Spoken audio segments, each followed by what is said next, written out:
Assalamualaikum warahmatullahi wabarakatuh. Baiklah, saya Sirman Agustin Saputra dengan NIM 1911290043. Saya dari kelompok 1 ingin menjelaskan yaitu tujuan pengajaran dan penilaian. Baiklah, di dalam tujuan pengajaran dan penilaian ini yang pertama itu ada A, itu tujuan pengajaran dan keluaran hasil belajar.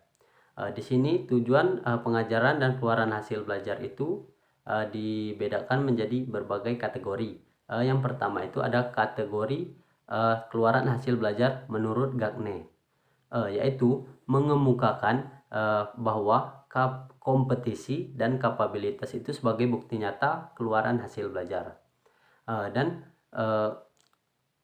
kategori menurut Gagne ini dibedakan ke dalam 5 kategori. Nanti akan dijelaskan oleh teman saya. Yang kedua itu ada kategori keluaran hasil belajar menurut Bloom. Di sini kategori keluaran hasil belajar menurut Bloom itu dibedakan ke dalam 3 kategori.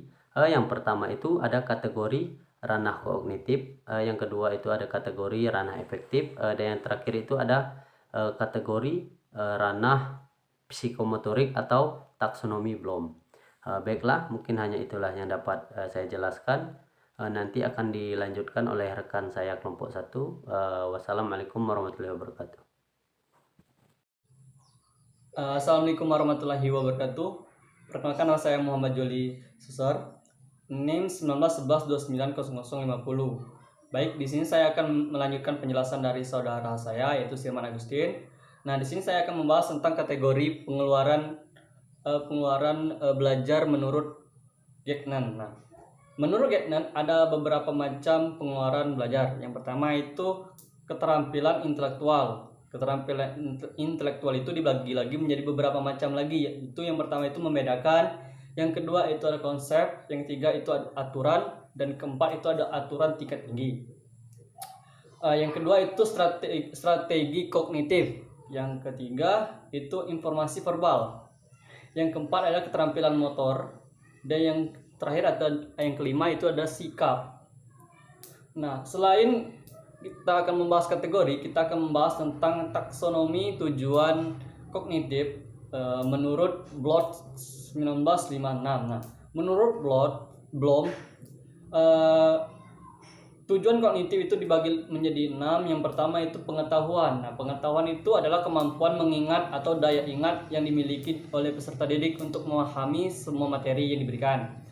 Yang kedua itu pemahaman. Nah, pemahaman adalah kemampuan untuk memahami materi tertentu yang diberikan. Yang ketiga itu ada aplikasi. Nah, aplikasi itu adalah kemampuan untuk menerapkan informasi yang diberikan untuk diterapkan di dunia nyata. Yang selanjutnya itu ada analisis. Nah, analisis adalah kemampuan untuk menguraikan suatu materi menjadi sebuah komponen-komponen yang jelas. Yang kelima itu ada sintesis. Nah, sintesis ini adalah kemampuan untuk memproduksi dan mengkombinasikan elemen-elemen untuk membentuk sebuah struktur baru. Yang terakhir itu adalah evaluasi. Nah, evaluasi ini adalah kemampuan untuk memberikan nilai atau keputusan terhadap suatu gagasan, metode, dan produksi dengan menggunakan kriteria tertentu. Baik, sekian dari saya. Terima kasih.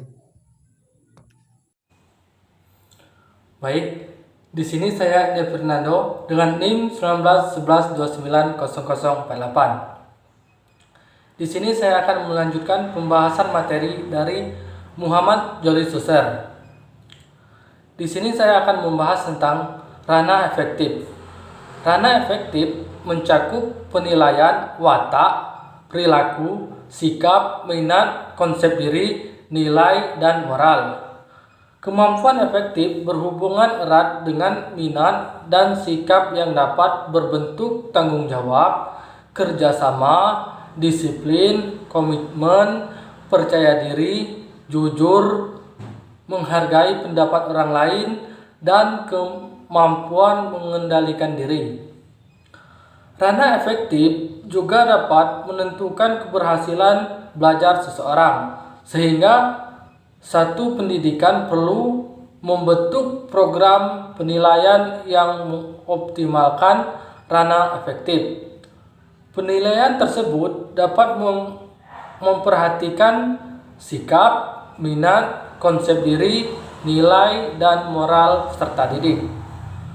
Hal yang perlu dinilai dalam ramah efektif salah satunya adalah kompetensi efektif yang ingin dicapai dalam pelajaran meliputi tingkat pemberian respon, apresiasi, penilaian, dan internasional. Assalamualaikum warahmatullahi wabarakatuh. Perkenalkan, nama saya Junian Pahlevi, NIM 1911290054. Di sini saya akan melanjutkan penjelasan dari Indra Fernando. Di sini saya akan menjelaskan aspek-aspek afektif dari ranah afektif. Receiving terdiri dari 1. Awareness, penyadaran. 2. Willing to receive, kemauan untuk menerima. 3. Control or selected attention, perhatian yang terkontrol atau terpilih. Pada taraf pertama ini berhubungan dengan kepekaan siswa terhadap fenomena-fenomena dan rangsangan dari luar seperti masalah, gejala, situasi, dan lain-lain.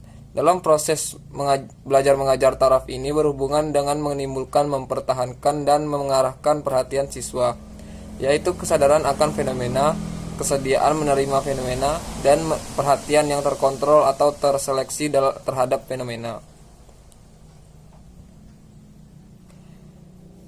2. Responding terdiri dari question as responding, persetujuan untuk menjawab. 2. Willingness to respond, kemauan untuk menjawab. 3. Satisfaction in respond, kepuasan dalam menjawab. Pada taraf kedua ini siswa sudah memberikan respon terhadap sebuah fenomena. Respon ini tidak hanya memperhatikan sebuah fenomena, tetapi siswa sudah memiliki motivasi yang cukup terhadap fenomena. Dalam kegiatan belajar mengajar terlihat adanya kemauan siswa untuk menjawab pertanyaan guru, atau kepuasan dalam menjawab, misalnya membaca buku untuk kegembiraan. Jadi dalam taraf ini bertalian dengan partisipasi siswa dalam sebuah fenomena. 3. Valuing terdiri dari acceptance of value, penerimaan suatu nilai. 2. Preference of value, pemilihan suatu nilai. 3. Commitment, bertanggung jawab untuk mengingatkan diri.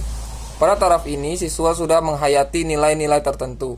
Hal ini terlihat pada perilaku siswa mulai dari penerimaan sebuah nilai, latar belakang atau pengalaman untuk menerima nilai, dan kesepakatan terhadap nilai. Jadi pada taraf ini tingkah laku siswa sangat konsisten dan tetap sehingga dapat memiliki keyakinan tertentu. 4. Organization. 1. Conceptualization of a value, konseptualisasi suatu nilai. 2. Organization of a value system. Assalamualaikum warahmatullahi wabarakatuh. Nama saya Oktian Sahmdani, NIM 1911290051. Di sini saya akan menyambung materi yang telah disampaikan oleh teman saya Junian Pahlevi, yaitu B. Rumusan tujuan pengajaran. Tujuan khusus pembelajaran dapat dijabarkan langsung dari tujuan umum yang dirumuskan sendiri oleh guru, yang dapat diamati, diukur mempergunakan alat penilaian. Selanjutnya ada juga yang namanya format rumusan tujuan khusus A, B, C, D, yang mana A itu sebagai audiens atau sasaran, B itu sebagai before atau tingkah laku, C itu sebagai condition atau syarat, dan D sebagai degree atau ukuran. Selanjutnya, untuk perumusan tujuan khusus memilih kata kerja operasional dapat dibedakan menjadi 3 tingkatan. Yang pertama adalah kognitif, yang kedua adalah afektif, dan yang ketiga adalah psikomotorik. Selanjutnya ada pula yang namanya pola ABCD. Contoh, siswa SMP kelas 7 dapat menunjukkan gaya personifikasi dari sebuah wacana yang disediakan paling sedikit 5 buah. Di sini, siswa SMP kelas 7 itu adalah pola A. Dapat menunjukkan gaya personifikasi itu adalah pola B. Dari sebuah wacana yang disediakan itu adalah pola C. Dan paling sedikit 5 buah itu adalah pola D.